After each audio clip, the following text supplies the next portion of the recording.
Buenos días, amigas y amigos. Si algo tengo que hacer es agradeceros que estéis aquí, porque es conmovedor, que a las 8:30 de la mañana del cuarto día de Congreso hayáis venido a acompañarnos es eso, emotivo. Y emotivo es también tener un debate hoy sobre un tema que se las trae porque la pregunta es si los análogos de nucleósidos son todavía necesarios. Os tengo que contar que cuando me hablaron de hacer un debate me puse muy contento. Un debate, qué bien, qué bien.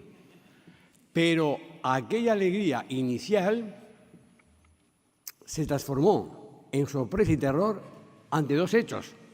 El tema, ¿quién cuestiona que los análogos de nucleósidos sean necesarios? Y sobre todo, el oponente, el doctor Gibran. Todo el peligro encerrado en un solo cuerpo.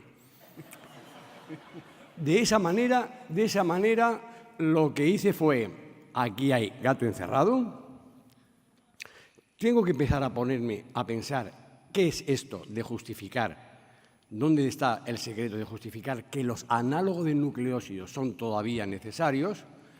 Y bueno, pues he echado mano de la ciencia y lo que intentaré será convenceros, creo que no necesitáis ser convencidos, pero de alguna manera presentaros argumentos, todos ellos objetivos, nada de intuiciones, nada de yo creo que, me parece que en el futuro, datos de los que existen que justifican que los análogos de nucleósidos son fármacos tremendamente útiles en el tratamiento de los pacientes infectados por el VIH. Os presentaré argumentos que tienen que ver con la eficacia de los nucleósidos, que tienen que ver con su tolerancia y toxicidad, con la selección de mutantes resistentes, aspectos de conveniencia de interacciones, de calidad de vida y aspectos relacionados con estudios especiales que hacen que no podemos prescindir de los análogos de nucleósidos en este momento de la historia del tratamiento antirretroviral.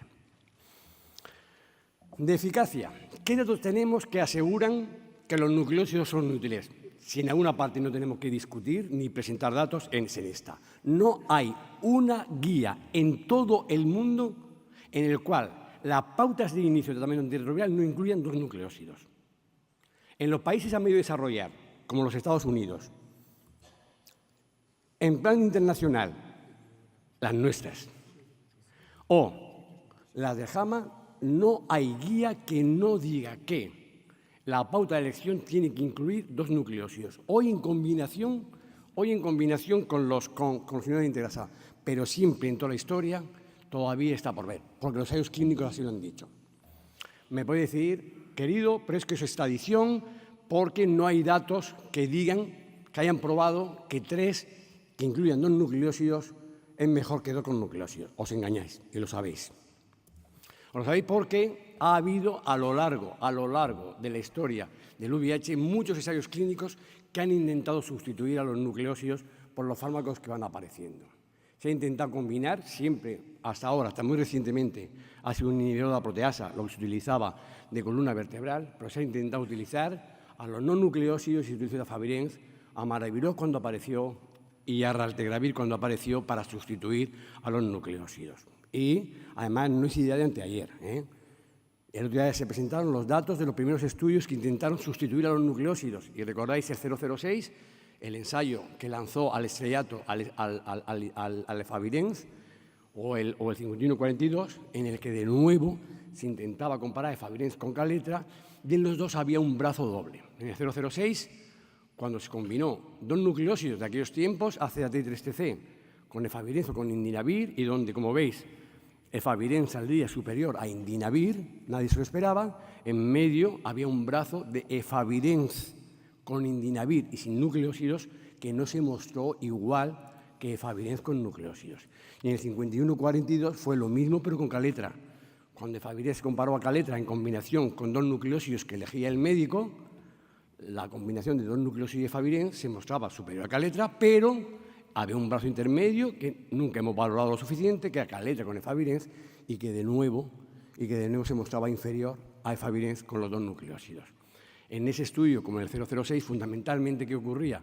Que dos nucleósidos, a pesar de ser dos fármacos que no incluyen nucleósidos, a pesar de ser lo mejor que había para elegir, Efavirenz y Kaletra en este caso, tenían menos potencia que se ponía de relieve cuando se enfrentaba a las cargas virales altas, que es el panel de la derecha en la pantalla. Por lo tanto, ya desde hace tiempo sabíamos que una pauta que no incluyera nucleósidos no es igual que una pauta que incluye nucleósidos. Luego, y por tanto, eso lo eliminamos, pero luego se ha intentado con los fármacos nuevos, y no os voy a atormentar con poner la diapositiva de ensayos clínicos que conocéis, pero sabéis que se intentó con Maraviroc. Maraviroc combinándolo, ya fuese con Caletra, con Rayataz o con Precista. Y en la combinación con cualquiera de ellos no funcionó nunca. Y también el otro día se discutió cómo en el MODER, cuando Maraviroc sustituyó a Truvada en combinación con Darunavir-Rito, un ensayo para registro, tuvo que sorprenderse precozmente, porque el brazo sin nucleósidos era peor que el brazo con nucleósidos. No podemos, por tanto, sustituir los nucleósidos por Maraviroc. Se intentó con el gran Raltegravir, y con el gran Raltegravir, de nuevo, ensayos que lo han combinado con Caletra, con Atazanavir, con Darunavir, y de nuevo no han tenido éxito en lo que pretendían, y recordáis el NIT 001, que globalmente salía que era no inferior la pauta sin nucleósidos a la pauta con nucleósidos, pero que cuando se trataba de pacientes avanzados, como en el 51-42, al enfrentarlos con cargas virales altas, CD4 bajo, aquello no funcionaba. No se pueden sustituir los nucleósidos por Raltegravir. Y mirar por dónde tiene que venir un pobre nucleósido, esa familia tan denostada, a salvar la situación. Y es la única situación en que pacientes naïf pues se ha mostrado que la combinación de 3-TC con un inhibidor de la proteasa podría ser no inferior a la combinación que incluía un nucleósido de más. Y recordáis el Gardel, 3-TC con Caletra, y funciona que no es inferior. Y recordáis que se acaba de presentar ahora el Andes en el verano, en el que es 3-TC con Darunavir-Rito, que sería no inferior, en un estudio chiquitito, no inferior a 2 nucleósidos con Caletra. Por tanto, sería lo único que nos salvaría, pero, queridos, no en ausencia de nucleósidos. Quitar los nucleósidos del régimen de inicio, de momento no se ha demostrado que se pueda hacer. Y cuando ha aparecido el dolutegravir, un fármaco de perfil excelente, que cumpliría los criterios incluso de robustez por el perfil de resistencias, pues de nuevo, pues no os venderé el PADEL, pero va con 3-TC, no se os olvide, va con 3-TC. En el PADEL parece funcionar a 48 y 96 semanas la administración con dolutegravir, y que luego se reproduce en el 53-53 también al dar 3-TC, un nucleósido con dolutegravir. ¿Vale? Por tanto, ¿qué tenemos? El papel de los nucleósidos en el tratamiento de inicio. Nadie se le ocurría ensayar monoterapia para empezar. La ausencia total de nucleósidos es un fracaso con un solo fármaco. Nadie ahora mismo ha demostrado que un régimen que carezca de nucleósidos en él pueda servir para el tratamiento de inicio. Todos los ensayos han fracasado, y solamente si combinamos con 3-TC puede que con los inhibidores de la proteasa y lo mismo con dolutegravir, pendiente de los estudios que están en desarrollo, pudiéramos tener regímenes no con 2, pero con un nucleósido. Para el tratamiento de inicio, papel clave que juegan los nucleósidos, y nadie se imagina un tratamiento sin nucleósidos. ¿Qué tenemos de datos de eficacia en cuanto a pacientes con carga viral detectable?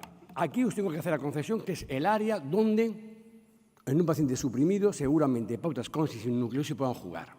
Y tenemos los datos del SWORD y eso así lo demuestra. Cuando pacientes que han tratamiento triple con 2 nucleósidos se suprimen los nucleósidos y se sustituyen por dolutegravir y rilpi, la cosa va bien y se demuestra, lo presentó Josep María en el CROI, y se demuestra que la cosa funciona perfectamente bien.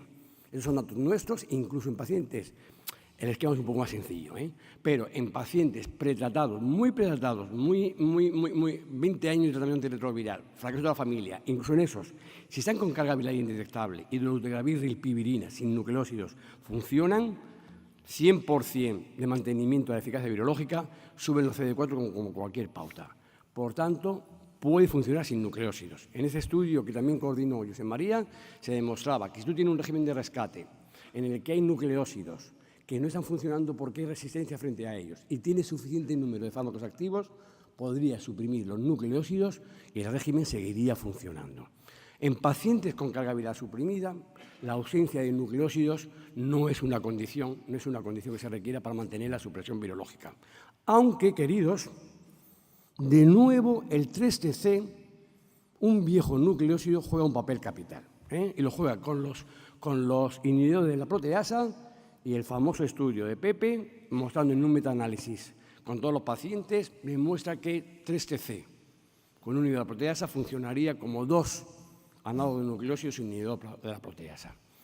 Y lo mismo es verdad para el dolutegravir. Cuando cambias, esto es un estudio chiquitito, todavía fase 2, el SPIRE, cuando cambias a 3TC dolutegravir, puedes mantener la supresión virológica. Pero, de nuevo, está un nucleósido en medio, ¿y qué quiere que os diga?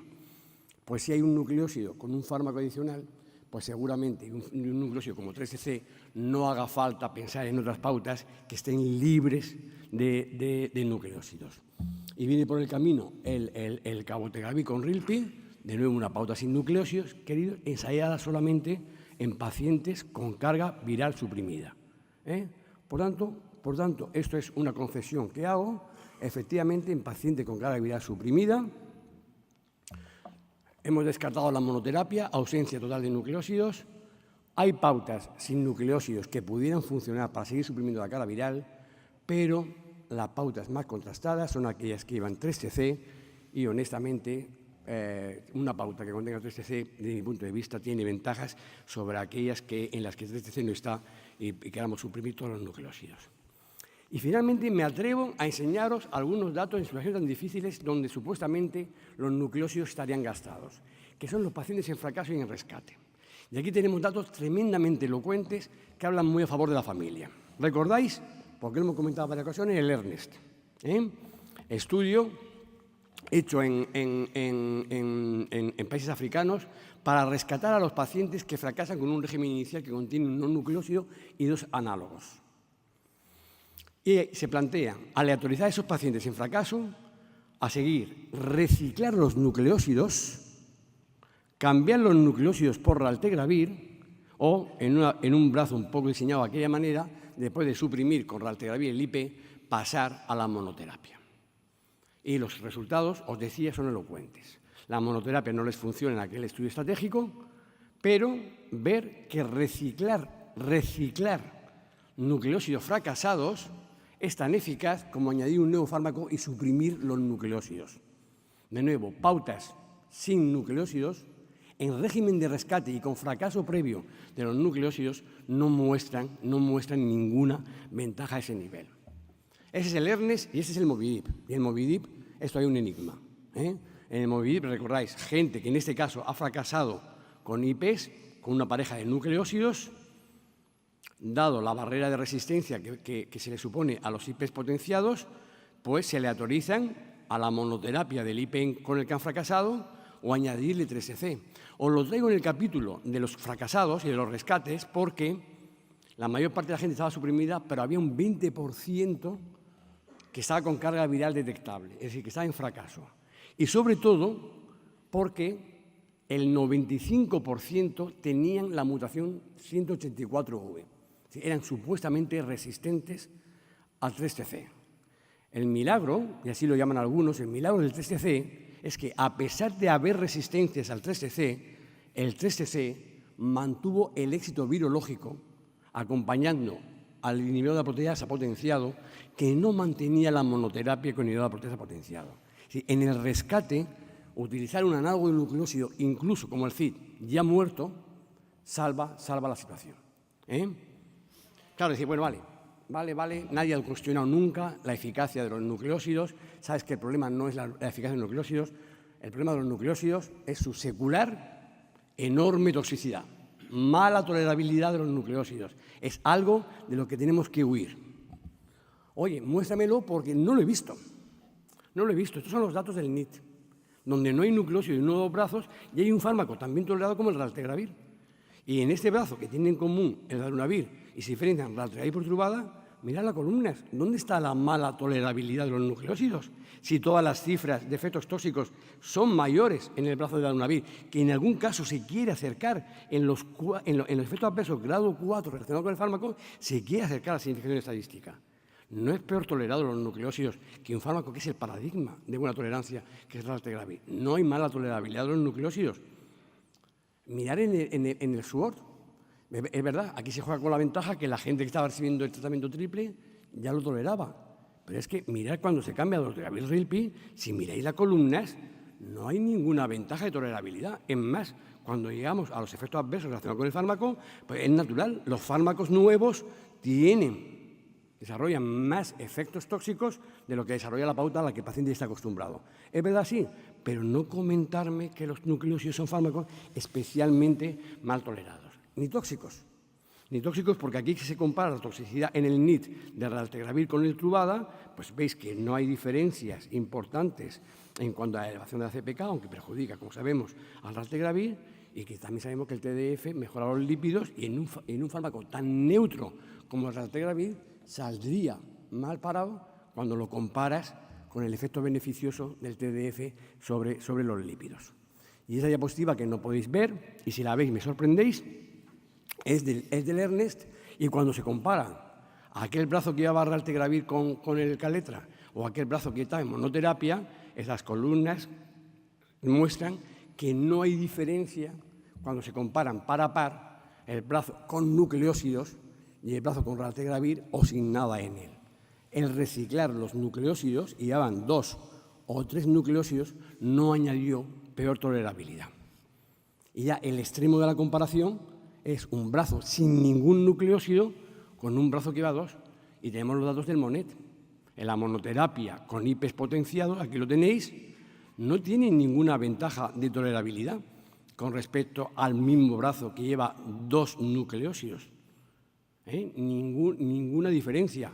Y en el PROTEA, estudio de compañía, pasa exactamente lo mismo. Cuando comparas un brazo de monoterapia con un brazo al que se le añaden, que mantiene los 2 nucleósidos, ver que de nuevo el brazo no hay ninguna diferencia. Es decir, en número absoluto, sin ninguna significación, por Dios, el número absoluto casi apunta más a favor de tener 2 nucleósidos en el régimen, lo cual es contraintuitivo, pero no hay de ninguna manera que cargarle a los nucleósidos ningún tipo de San Benito de mala tolerabilidad. Pero claro, si no te estás yendo por las ramas, nos interesa mucho la toxicidad ósea y la toxicidad renal del tenofovir, que es lo que carga la familia. ¿Vale? Admitimos, es verdad que en todos los estudios no hay estudio que no compara que en la media el TDF tiene una toxicidad renal superior a los brazos que no contienen TDF. Es verdad una cosa, es verdad que en el peor de los casos, creo que aguantar que 2 años después de iniciar con TDF el aclaramiento de la creatinina haya bajado en 4 mililitros por minuto, creo que lo podemos soportar, nosotros y los pacientes. Esto no va a suponer un acortamiento de la vida de 4 mililitros, pero concedo que toxicidad renal, concedo que toxicidad ósea en el TDF, y que eso es lo que impulsa a muchos a eliminar a los nucleósidos de la pauta. Concedo que en el SWOT, cuando se quita el TDF en medio y se cambia por una pauta que no lleva TDF, se recupera, como Dios manda, la toxicidad ósea y la toxicidad renal. Pero, queridos, en esta diapositiva, de nuevo, del liliputiense, que ya fue utilizada ayer, es una diapositiva de la EACS, en la que se muestran todos los fármacos antirretrovirales y la toxicidad atribuible a cada uno de ellos. Y, queridos, hay 3 fármacos, los únicos 3 fármacos de la tabla, que no tienen ninguna toxicidad reconocida. Ni FTC, ni 3TC, ni TAF tienen, en opinión de los expertos de la EACS, tienen ninguna toxicidad atribuible. Y lo mismo que hemos visto, que cuando quitas el TDF y colocas dolutegravir-rilpi, se recuperan los parámetros, pasa lo mismo cuando quitas TDF y pones TAF. Desde marcadores intermedios sustitutivos, como los marcadores de toxicidad tubular renal, que mejoran significativamente en los pacientes que cambias TDF por TAF, como los datos más duros del DEXA en columna y en cadera. Cuando quitas el TDF y pones el TAF, mejoras. Fijaros que con TDF se mantiene, tampoco es que después de 2 años la cosa vaya peor, pero es que recuperas cuando cambias TDF por TAF. ¿De acuerdo? Y para los más sofisticados, dicen, oye, que yo he oído hablar aquello de que los nucleósidos pueden acortar los telómeros. Y estamos con el problema de envejecimiento, pues el inhibidor de la atractasa inversa es también un inhibidor de la telomerasa. No, queridos. Ya hay 2 estudios al menos, este que presentó, que ha publicado el grupo de Sharon Lewin, hecho en muestras del Monet, en el que mira la conclusión, ni los cambios en la longitud del telómero, ni la actividad telomerasa son diferentes entre brazos que no tienen ningún nucleósido y brazos que tienen 2 nucleósidos. Y aquí en el Congreso, el Grupo de la Paz, Rocío Montejano, ha presentado los datos de su análisis y les pasa y encuentran lo mismo. El daltenofovir, por ejemplo, independientemente del tiempo que se haya administrado, no condiciona la longitud del telómero. Por tanto, no encuentro que con los nucleósidos actuales tengamos que tenerle miedo a la toxicidad. Creo que os he mostrado que no hay ningún ensayo clínico que haya mostrado que regímenes con nucleósidos y sin nucleósidos se diferencian en el grado de tolerabilidad. La toxicidad del TDF se puede resolver facilísimamente con el TAF y con el abacavir, eso que tantos tememos. Y, chicos, recordar que una tabla objetiva, que no me la invento yo para traerla aquí, una tabla objetiva dice que los únicos 3 fármacos que no tienen toxicidad son 3 nucleósidos, precisamente. Resistencia parece ser también tendría que ser una carga para los nucleósidos, viejos fármacos de una barrera genética muy limitada. Pero, de nuevo, hay algo en la familia que impulsa a pensar que protegen a sí mismos y al vecino. Vuelvo a tomar aquellos estudios en los que no hay ningún nucleósido, y ese es el NIT. En el NIT, a los que fracasan y hacen el estudio de resistencia, nos encontramos con lo que estamos acostumbrados, que darunavir, fármaco de alta barrera genética contrugada, el análisis genotípico no muestra ninguna mutación. Queridos, cuando quitas los nucleósidos y pones un inhibidor de integrasa y haces estudio de resistencias, aparecen 5 aislados, 5 de 5, en los cuales aparecen mutaciones en el gen de la integrasa. No aparecen en la proteasa, es verdad, pero no es lo mismo. Sin embargo, no aparecen los nucleósidos. Es más seguro, desde el punto de vista de resistencia, mantener los nucleósidos. Mirar en el ERNEST.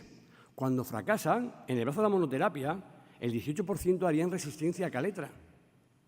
Y cuando el caletra lo das con los nucleósidos, mirad, baja a 2% de mutaciones de resistencia. Es un estudio aleatorizado.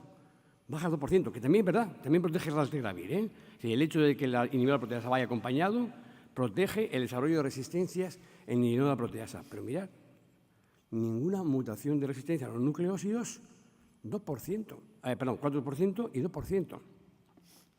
Y si nos vamos de los inhibidores de la proteasa a la monoterapia, ahora con dolutegravir, pasa lo mismo. Acompañar al dolutegravir de nucleósidos protege del desarrollo de resistencias a dolutegravir, porque en este estudio ya se vio que en los fracasos aparecían mutaciones en la integrasa. En el estudio que coordinó José Luis Blanco pasa lo mismo, y fijaros, cuando el dolutegravir va acompañado, 0 mutaciones de resistencia. Cuando el dolutegravir lo da sin nucleósidos, 82% de mutaciones de resistencia. Y a lo mejor aquí tendremos que ver el futuro, si desde este punto de vista de proteger la resistencia es lo mismo 1 que 2. Estos son los datos del 53-53, el ensayo clínico en fase 2 con muy buenos resultados para 3cc de dolutegravir, pero es un ensayo clínico en el que aparecen mutaciones de resistencia a dolutegravir, algo que en ensayos clínicos nunca se había visto en tratamiento triple con 2 nucleósidos. No sabemos si la protección que 2 nucleósidos hagan de la aparición de mutaciones de resistencia, en este caso de dolutegravir, es superior a la que pudiera ejercer un fármaco. Está por verse en el futuro. Y parte de la respuesta nos lo da el DOLAM de Esteban, que presentó ahora en el EACS, en el que, junto con el tratamiento triple, pues aparecen un brazo de tratamiento doble con 3 dolutegravir y de monoterapia con dolutegravir, y se repite. El 3TC protege del fracaso y del desarrollo de resistencias a dolutegravir, y la monoterapia se asociaría con estudio de resistencia, con desarrollo de resistencias, que obliga al DSMB a interrumpir ese brazo. De nuevo, el 3TC ejerce ese efecto mágico de protección del desarrollo de resistencia. En el SWORD, y volvemos a lo mismo, donde no hay nucleósidos y se compara con un brazo que hay 2 nucleósidos, no aparecen resistencias en este brazo y aparece resistencia a rilpivirina en el brazo de la biterapia.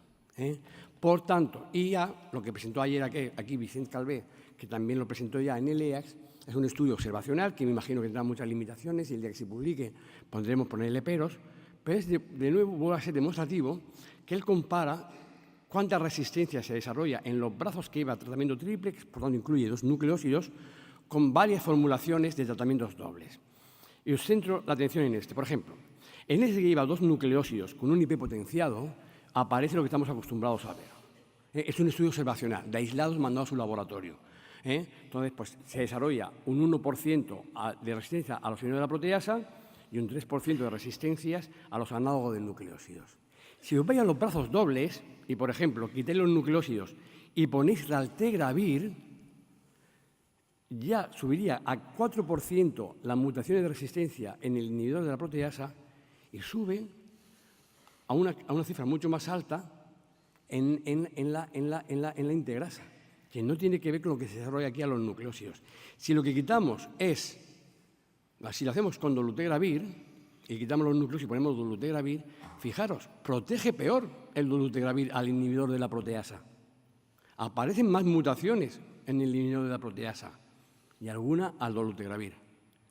Y si lo que cambia por 3TC, pues aparecen más mutaciones al 3TC y una cifra también mayor de mutaciones en el gen de la proteasa. De nuevo, esto vendría a sugerir que 2 nucleósidos protegen mejor del desarrollo de resistencias que un nucleósido. Y desde luego, da mejor protección que el quitar nucleósidos del régimen acompañando el inhibidor de la proteasa. Y lo mismo pasa con este brazo en que son análogos de nucleósidos con inhibidor de la integrasa. Termino. Con inhibidor de la integrasa. No hay aquí mutaciones a dolutegravir y aparecen mutaciones, parece, al raltegravir y el vitegravir. Pero cuando lo que quitas aquí son los nucleósidos y dejas raltegravir con etavirina, mirad el porcentaje de resistencias que aparecen por, no haber nucleósidos en el régimen. Creo, por tanto, que desde el punto de vista de la resistencia, su conclusión eran esas. En los regímenes dobles seleccionan más mutantes resistentes que los regímenes triples, que llevan 2 análogos de nucleósidos. Creo que desde el punto de vista de las resistencias, también los nucleósidos nos confieren una ventaja que lo hacen fármacos útiles para prevenirlas. Y unas notitas sobre últimos aspectos de conveniencia. De conveniencia, precisamente, son los fármacos que vienen combinados para hacerlos en una sola pastilla, ya sea los 2 nucleósidos juntos en una pastilla o ya sea un régimen completo.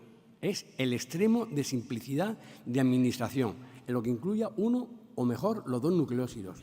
No tienen, se pueden dar en cualquier momento del día, son los fármacos con menos interacciones de toda la familia, muy superiores en ventaja de interacciones con respecto a los no nucleósidos, a todos, ¿de acuerdo? Y encima tiene una vida media larga que nos permite un margen de perdón extraordinario para poder administrarlos. No hay ningún problema, ¿de acuerdo? En cuanto a conveniencia. Oye, si quitan nucleósidos ganaremos, ¿no? Es verdad, a lo mejor no ganamos tanto en toxicidad ni en tolerabilidad, pero en calidad de vida. Estudio de los amigos andaluces específicamente hecho para mirar la calidad de vida. Oye, ¿será que los andaluces son muy sufridos? Pero es que quitarle los nucleósidos al IP, en este caso al Caletra, no mostró ninguna ventaja en una escala medida, en un ensayo clínico prospectivo. No mostró ninguna ventaja quitar los nucleósidos y dejar solo el IP potenciado. No hay ninguna ventaja ahí. Y si nos vamos a situaciones especiales, queridos, permitidme que os recuerde que no hay ninguna pauta de antirretrovirales para coadministrar el tratamiento de tuberculosis que se pueda dar sin nucleósidos, no hay ninguna pauta que no sean 2 nucleósidos que podamos darle a un paciente coinfectado por el virus de la hepatitis B y no hay ninguna pauta sin nucleósidos que se pueda administrar con confianza a una mujer embarazada. Situaciones en las que los análogos de nucleósidos son fármacos esenciales en el régimen. Mi respuesta, por tanto, os resumo. ¿Son todavía necesarios, pregunta que se nos hacía, ¿son todavía hoy necesarios los nucleósidos? Amigos míos, desde el punto de vista de la eficacia, creo que es la única opción ahora mismo reconocida y recomendada en el conjunto de todos los pacientes con tratamiento de inicio.